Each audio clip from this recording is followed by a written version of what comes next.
Le lupus fog. Le fog, c'est le terme anglais pour dire le brouillard. Alors ça, c'est un truc qui nous vient des États-Unis.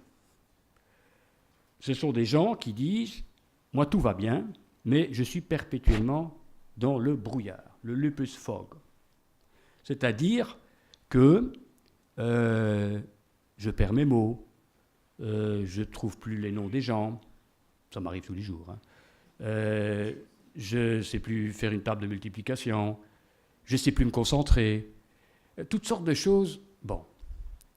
Alors, l'association de lupus aux États-Unis fait tout un bazar là-dessus. Si vous allez voir sur le net lupus fog, oh là là, moi je ne vais pas sur les forums parce que j'ai pas de smartphone, mais c'est vrai. Vous voulez voir? Je vais le montrer?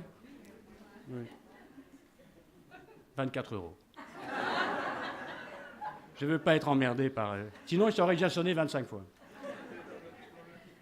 Bon, donc je ne vais pas sur le net, mais je vois bien les malades qui arrivent, et que si vous regardez les papiers de la Lupus Foundation of America, ils parlent toujours du lupus fog. Moi, je crois que ça n'existe pas, sauf chez les malades qui ont des manifestations neurologiques dont votre présidente souhaitait que je parle, et donc je vais quand même en parler. Il y a évidemment des malades qui ont des vraies manifestations neurologiques.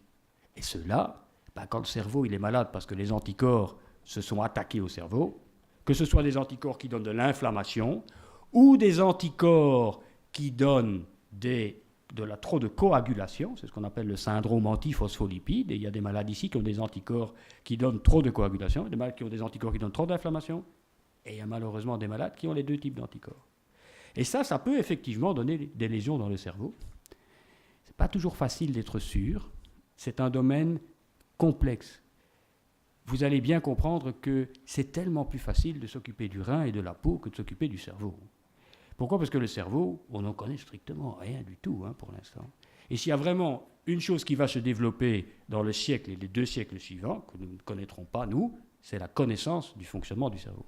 Aujourd'hui, plein de choses qu'on ne connaît pas. Donc je mets une petite réserve sur ce lupus fog, parce que je ne comprends pas. Mais dans l'état actuel, ce que moi je constate, c'est que les gens qui ont du lupus fog, ce sont souvent des gens qui sont fatigués chroniques, qui ont mal partout, qui ont un syndrome polyalgique, et donc qui sont en fait plus dans la catégorie de gens qui vont bien d'un point de vue du lupus. Ça me semblerait bizarre qu'on ait à ce moment-là du lupus que des manifestations très spécifiques qu'on peut voir chez monsieur et madame tout le monde, alors que le lupus, il va bien. Donc quelque part, par exclusion, j'aurais tendance à dire, oui, qu'on ait des problèmes si le lupus est par ailleurs actif.